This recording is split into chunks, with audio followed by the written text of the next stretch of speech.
The President and I want to wish each and every American a very Merry Christmas.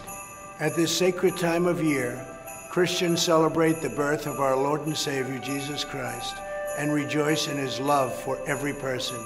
We give thanks for the millions of Americans who come together to care for others with compassion and bring the warmth and bliss of this holy season to our families, our friends, our neighbors, and to those in need.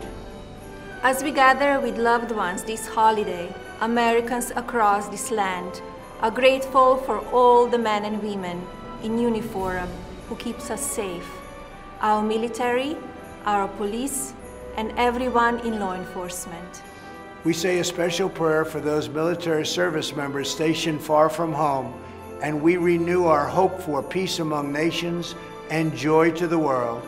On behalf of the entire Trump family, we wish everyone a joyous and Merry Christmas and a very happy, happy New Year.